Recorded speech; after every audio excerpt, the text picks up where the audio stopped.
In the name of Jesus. Hallelujah. So let's start na po sa umagang ito. Napakabuti ng Panginoon. Hallelujah. Hayaan natin ang umagang ito. Patuloy po natin bigyan ng karangalan at papuri ang ating Panginoon. So tayo po ay dumulog sa kanyang dakilang pangalan. Ng Diyos po natin. Patuloy at patuloy po tayo na kanyang ginagawayan at tinuturuan sa mga bagay po ng makalangit. Hallelujah. Thank you, God. Salamat, Panginoon. Hallelujah, hallelujah. Salamat po sa iyo, Diyos. Meron kaming Diyos na katulad mo. Amen. Na patuloy mo kami, Panginoon, na inaalagaan. Patuloy mo kami, Panginoon, na iniingatan dahil ang buhay po ay napakalaga para po sa iyo, Panginoon. Yes, oh God. Hallelujah. Yes, narito tayo, mga kapatid, sa oras na ito. Hayaan natin na ating buhay, i-connect natin sa ating Panginoon. Ang sino man na sabi nga ay ng kanyang buhay, tunay na kulang, at hindi niya ito nabigyan ng maayos kung paano makipag-ayos sa ating Panginoon. Ito po yung time natin ngayon. Hallelujah. Thank you, God. Pagkailangan ng Panginoon, hayaan po, Diyos, ng buhay namin ito ay makita po na kami po, Ama, ay tunay po na nagmamahal sa iyo. Panginoon, meron bang bagay na mahirap para sa iyo na wala po, Panginoon, dahil ikaw ang Diyos na nakapangyarihan. Aming Diyos na kailanman hindi nagpapabaya sa buhay ng bawat isa sa amin. Kaya sa umagang ito, hayaan po, Diyos, na kami po ay matuto na ibalik po ang lahat ng bagay sa iyong karangalan dahil ikaw ang Diyos namin na hindi po nagbabago. Salamat po sa iyo. Salamat po. Dinadalangin po namin na ang araw na ito ay patuloy mo kaming samahan, Ama. Lalo na po, Panginoon, ang wala pa, Ama. Lalo po, Diyos, na sila ay manatili sa iyong presensya upang ikaw ay sama-sama kami na bigyan ka ng papuri ng karangalan dahil wala na ibang tatanggap ng karangalan kundi ikaw lamang ang Diyos na nasa langit. O Diyos, patawarin mo kami sa mga kasalanan. Ang kasalanan po, Panginoon, na kailanman ito ay kailangan namin mapagtagumpayan ang aming buhay. Sa araw-araw, Panginoon, dahil ikaw ang aming Panginoon. Lord, dalangin namin, Ama, ay dako mo, Panginoon, ang mga kapatid namin sa oras na ito. Ayan mo po, Panginoon, ang sama-sama kami. Nabigyan ka ng papuri, ng karangalan, dahil walang ibang tatanggap ng papuri at karangalan mula sa iyong pangalan. Kundi ikaw, O Diyos. Galing ka, sambahin ka, ang dakilang pangalan mo. Sa pangalan ni Jesus.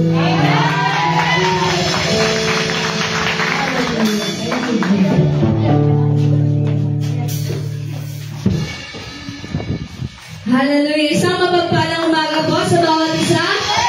God is good. And all the time, Jesus and power. Minsan pa palakpakan natin ang ating Panginoon. Hallelujah. Handa na po ba ang bawat isa na magpuri sa ating Panginoon? Gamitin natin ang ating mga kamay sa pagpupuri sa ating Diyos.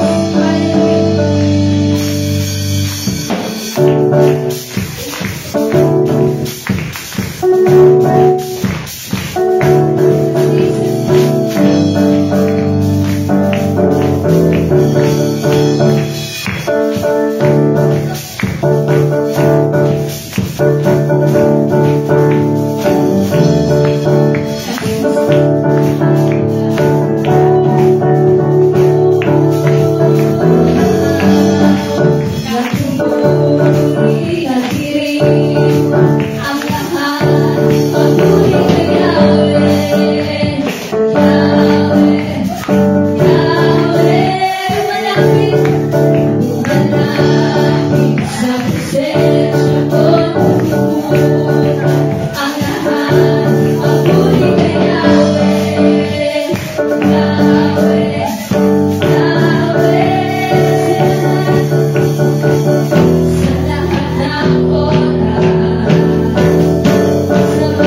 natin ang isang mapagpalang araw ng pananampahan natin Senior Pastor Larry Manuel. And of course, ina-appreciate natin ating Senior Pastor dahil bagamat malayo siya, patuloy niya tayong nire-reach out at patuloy niya tayong pinapanalangin. Amen po ba? Amen. And of course, ina-appreciate din natin ating mga abang lingkod. Simulan natin sa ating nag-iisang Pastora Nanay, Pastora Erlinda Gambal. And of course, ang kanyang mga anak, sila Pastor Elijah Gambal, Sister Fatima Gambal, at ang ating Pastor Elizar Gambal, at ang ibahin na si Pastor Mamilang Gambal, na yan po ay kasama natin sa umagang ito. And of course, ang ating Pastor from San Jose, Pastor Richie Pulo, and Pastora Ivy. Praise God. And of course, ina-appreciate din natin ating worship team, ang ating media team, and ang ating evangelism team, at lahat po na naglilinis sa loob at labas ng ating bahay sa bahay.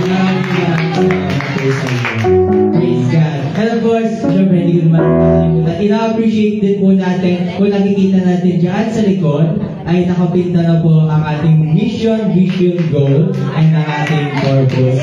Ang ating kapatid po from San Vicente, so Sister Angela and sila Brother Tupe po ang may gawa niya. So palakpakan natin din dyan sa buhay. Konti na lang, wala pa yung maker, disciple pa lang.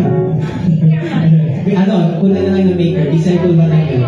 Konti na lang matatapos na. So maraming salamat sa ating mga kapatid. Ayan, so dako po tayo sa ating house rules. Again, pinapanalahanan po ang ating bawat isa na ipanatiliin nakaalay ang ating mga upuan. So tingnan po natin ang ating mga katabi at ang natin sa ating harapan kung alay pa po ba. Ayan. Pakiayos po. And of course, announcement po para sa ating mga magulang, sa lahat po ng may mga anak na gustong uminom ng tubig na andyan po sa ating likuran, ay sa may front po ng ating church, ang ating water. And meron po diyang baso. Pero yung baso po ay palalit na ang inyong mga anak, ang inyong mga anak po kung lalagyan ng buhangin o kaya namang baton. Huwag po paglalaruan. Ano po? And of course, meron din po tayong basurahan para sa lahat po ng mga bata na kumakain na andun po sa may puno. Ano puno po? Biliran. So may puno po sa biliran. Mayroon po dito sa sako, nakasabit po. So doon po tayo magtatapon ng mga pinagkainan or ng kahit anong basura na andyan po or hawak natin. Doon lang po ang tapunan. Huwag po dito sa huwag pa natin hayaan na makalat ang loob ng ating bahay sambahan. And of course, huwag din natin hayaan na nakakalat din naman po sa labas ng ating bahay sambahan. So naglahat po tayo ng basurahan dyan, naway gamitin natin ang basurahan. Amen po ba? Amen. Praise God. And of course, ang ating CR po ay nandito. And paalala po, during our divine message, habang nandito na po ang nagsasalita ating pastor, ay i-encourage natin ang bawat isa na iwasan po natin ang patayo-tayo dahil nakaka-distract po yan sa lahat ng mga nakikinig. So, pero kung hindi naman po talaga kaya, pwede naman po exit o exit ng dahan-dahan. Huwag lang po sabay-sabay. Okay po? Youth. Huwag po sabay-sabay lalabas. Youth. Special mention, youth. Ayan. So, nakanawa po tayo sa ating announcement. Every Wednesday night po ay meron po tayong worship night. Again, open po yan para sa lahat. So, inibitahan natin lahat ng mga gustong dumalo. Nag-start po yan at 6:30 p.m. to 8 p.m. ng gabi. Pinangunahan po tayo dyan. It's either po ng ating Senior Pastor Larry, Pastor Elijah Gamba, or ng ating Pastora Nanay Gamba. So, 6:30 to 8 p.m. po yan. Worship night, dito po yan nagaganap sa ating bahay sambahan. And of course, every Friday night naman po ang ating School of Discipleship Level 2. So, lahat po na nakapag-undergo ng process ay ngayon po ay nasa level 2 na kami. Yes, kasama ko. So, nag-start din po yan at 6 p.m. to 8 p.m. po ng gabi. Pinangunahan po tayo dyan ng insider po ng ating Pastor Elizar Gamba, ang kanyang may bahay si Pastor Alawin Gamba. Ayan. So, sila po ang muna sa amin dyan. And of course, every Saturday naman, dyan naman po nagaganap ang paglilinis po ng bahay sambahan general sa labas at loob. And of course, kasabay din po dyan ang pagpapractice po ng ating worship team. And meron din po tayo dyan ng mga kapatid na humahayo. So, pumupunta po sila sa mga designated area kung saan po sila ay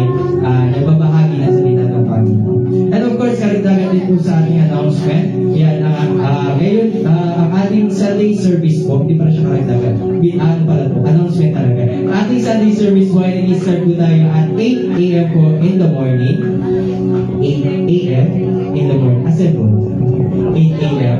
Ayan. So, and karagdagan po sa ating announcement, we are live every Sunday po at 8 a.m. sa ating Facebook page, The Great Awakening Worldwide Church, Sorsogon, Philippines. So, pwede po natin yung hanapin sa ating Facebook. Makikita po natin lahat ng event, lahat ng mga gawain, mga upcoming at mga naganap na event. So, makikita po natin dyan. And pwede po natin yan i-share and pwede na din po natin i-follow ang ating page. And of course, patuloy din tayo inaanyayahan ng ating Senior Pastor Larry Manuel na makiisa sa kanilang live streaming from Vienna. I-search lang po natin sa Facebook page or sa YouTube page ng ating Senior Pastor BCCF Fellowship. At kung hindi pa rin po tayo nakapag-subscribe, so click na natin ang subscription button and ang notification bell for more updates. Yeah.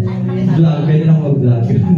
Ayan, praise God. So yun lamang po ba para sa ating announcement? Pastora Nanay po, may karagdagan po. Pastora lang, may karagdagan. Okay, so yun lamang po para sa ating announcement. At inanyayahan natin yung ating kapatid na Sister Mariel para sa ating pagbibigay.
Ito pa ay tungkol sa mga taga-Macedonia.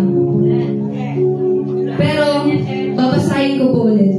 So, sabi po dito, verse 1, mga kapatid, nais namin malaman ninyo ang ipinakitang kagandahang loob ng Diyos sa mga iglesia sa Macedonia. Dumanas sila ng matinding kahirapan at ito ay isang mahigpit na pagsubok sa kanila. Ngunit sa kabila ng kanilang paglikahos, masayang-masaya pa rin sila at bukas palad sa pagbibigay. Sila ay kusang loob na nagbigay, hindi lamang sa abot ng kanilang kaya, kundi higit pa. Alam ko ito sapagkat mahigpit nilang pinakuusap sa amin na sila ay bigyan ng pagkakataong makatulong sa kapatiran sa taga-Jerusalem. At higit sa inaasahan namin, inilaan nila ang kanilang sarili una sa Panginoon at pagkatapos sa amin ayon sa kalooban ng Diyos. So, purihin po ang pagkabasa ng salita ng Panginoon. So, meron po tayong binasang 5 bersikulo at ang mga verse na pong ito ay may kanya-kanyang title. So, sa verse 1 po,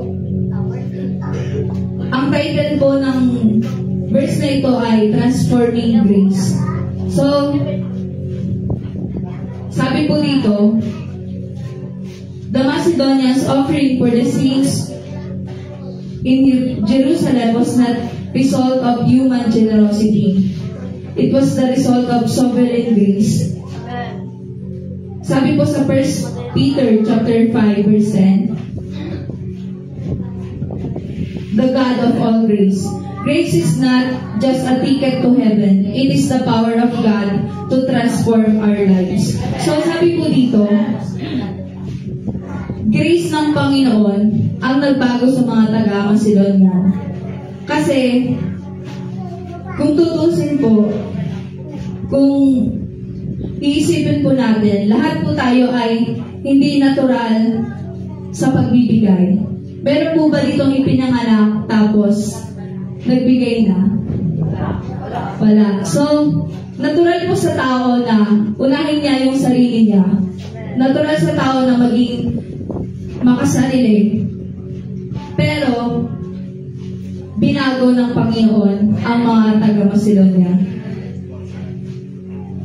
Sabi dito, nung ang isang bata po ay pinanganak at siya'y umiiyak, sa tingin po natin, ano kaya ang dahilan? Gutom. Pero pag ang mama umiiyak, pero pag ang mama nagugutom, umiiyak din po ba ang bata? Hindi. Kasi, iniisip ng bata yung sarili niya. Ganun po tayo as mga tao na iniisip muna natin yung sarili natin kaysa sa iba. Tayo lang yung nilikha ng Panginoon na may problema sa pagbibigay. So, sabi dito, ito yung mga patunay. The sun gives light and heat. The moon gives radiance. The stars give splendor. The clouds give rain. The rain gives cleansing. The air gives oxygen. The mountains give security. The flowers gives fragrance. The grass gives beauty. The trees gives fruit. The animals gives meat. The earth gives minerals. The ground gives crops. The crop gives food, and the water gives refreshment. And man gives nothing. Walang nabigay. Kasi tayo yung nanghihingi palagi. Pero sa verse 2, verse 2 naman is triumphant grace. So sabi po diba sa verse 2, sila'y nakaranas ng pagsubok. Hindi sinabi na pagsubok lang, kundi matinding pagsubok. Sino dito nakaranas na ng matinding pagsubok? Ang halos wala nang makain, walang mainom.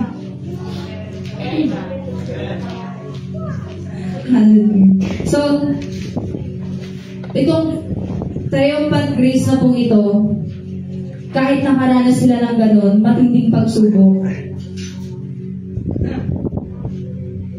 nakakaranas din sila ng joy na nagbumula sa Panginoon. Hindi sila nagreklamo, hindi sila naging bitter dahil sa naging nararanasan nila, kundi naging masaya sila. Sabi po sa Santiago 1 verse 2, count it all joy, my brothers, when you meet trials of various kinds, for you know that the testing of your faith produces steadfastness. So, ito po yung kailangan nating makuha doon. Na kahit tayo man ay nakakaranas ng mga pagsubok, dapat maranasan pa din natin yung kagalakan na nagmumula sa Panginoon. Kahit na sa kabila ng mga pagsubok, suliranin sa buhay. At sa verse 3 po, ang title naman po nito ay Proportional Giving, Sacrificial Giving, and Free Will Giving. So may tatlong uri po ng giving na nabanggit sa verse 3. Una, kusang loob na pagbibigay, hindi lamang sa abot ng kanilang kaya, kundi higit pa. So, ang proportional po, di ba? Anong ibig sabihin ng proportional? Proportion, parang nakalaan na. And sa sacrificial giving naman po is, kahit wala tayong maibigay, yung kailangan mo mag-sacrifice, hanap ka talaga ng pagbigay sa Panginoon. And free will naman is, kung ano yung ayaw mo, kakayahan mo, maibigay sa Panginoon. So, yun po yung verse 3. And verse 4 naman is Christian fellowship. So, sabi po dito, ang sabi po ng mga taga-Macedonia, Mahigpit nilang pinakausap sa amin na sila'y bigyan ng pagkakataong makatulong sa mga kapatiran sa taga-Jerusalem. So, makikita po natin yung puso ng mga taga-Macedonia na tumulong pa din ang kanilang nasa isip. Kahit na nakakaranas sila ng pagsubok, pero yung puso nila ay handa pa rin tumulong sa mga kapatid. Nawa, ang bawat isa ay magkaroon din ng ganitong puso na kahit mayroon din tayong pangangailangan, pero blessed pa din tayo kasi buhay tayo. Blessed pa din tayo kasi wala tayong sakit, wala tayong karamdaman. So, we are blessed beyond measure. Verse 5 is Christian submission. So, sabi po dito, at higit sa inaasahan namin, inilaan nila ang kanilang sarili una sa Panginoon at pagkatapos sa amin, ayon sa kalooban ng Diyos. So, hindi po natin ito magagawa kung hindi natin sinasubmit ang ating buhay sa Panginoon. Kung wala ang Panginoon sa ating buhay, hindi po natin kaya magbigay. Kasi, sabi ko nga kanina, naturally po sa isang tao na madamot, sarili ang iniisip. So, ano po yung kailangan nating matutunan dito? Tayo tinuturuan kung paano dapat magbigay sa Kristiyano. Sino dito yung hindi pa Kristiyano? Lahat naman po ata ay Kristiyano na. So, nawa ang bawat isa ay natuto at may apply ang mga salitang ito na nagmumula sa Panginoon. So, salamat po sa Panginoon sa kanyang mga salita. At sa oras na ito, hayaan po natin na itaas po natin lahat ng pagkakalob natin sa Panginoon at ito'y ating papanalangin. Hallelujah. In of Jesus. Diyos sa mga nasa langit, patuloy kami na nagpapakumbaba. Nagpapasalamat, Panginoon, sa iyong sukdulang biyaya, Panginoon. Salamat sa lahat ng ginawa sa buhay ng bawat isa. Salamat, Panginoon, dahil mabuti ka, hindi ka nagbabago, Panginoon. Salamat, Lord, sa buhay ng mga taong taga-Macedonia, Panginoon, na kung saan sila, Panginoon, ay nakaranas ng iyong biyaya, Panginoon. Sila, Lord God, ay nakaranas, Lord, ng iyong pagmamahal, Panginoon. Dalangin din po namin, Panginoon, kung paano ang kanilang mga puso, Panginoon, ay patuloy mo na pinagpapala, Lord God. Ganon din po, Panginoon, ang mangyari sa bawat isa na narito, Lord God. Turuan mo kami kung paano dapat magbigay ang isang Kristiyano, Panginoon. Lord, maging natural na ito, Panginoon, sa bawat isa. Maging tunay ito, Panginoon, sa puso ng bawat isa, Lord God. Hayaan mo, Panginoon, na i-bless mo ang bawat trabaho, Panginoon. Ang bawat pinagkukunan, Panginoon. Alam namin, Panginoon, na walang mahirap sa iyo, Panginoon. Walang imposible sa iyo, Panginoon. Kaya, Lord God, salamat sa iyong mga salita, Panginoon, na patuloy na nagtutuwid. Sa iyong mga salita, Panginoon, na patuloy na nagpapaalala sa bawat isa, Lord God. Salamat po, Panginoon. Hayaan mo na magawa namin ito, Panginoon. Magawa namin ito, Panginoon, sa iyong biyaya lamang, Panginoon. Salamat po, Panginoon. Bless mo ang bawat trabaho. Lord God, we declare blessing upon blessing, Panginoon, sa bawat sambahayan, Panginoon, na narito, Lord God. Maging ang bahis ng bahang ito, Lord God. Ikaw nga po, Panginoon, ang Diyos na naglalaan, Panginoon. Kaya naman, Lord God, patuloy kami na umaasa sa iyo. Patuloy kami, Panginoon, na nagtitiwala sa iyo, Panginoon. That you will provide, Panginoon, ano man ang aming mga pangangailangan, Lord God, sa aming pang-araw-araw, Lord. Salamat po, Panginoon, at sa iyo namin tinataas, binabalik lahat ng papuri, lahat ng pasasalamat at pagkakila sa pangalan mo lamang, Jesus.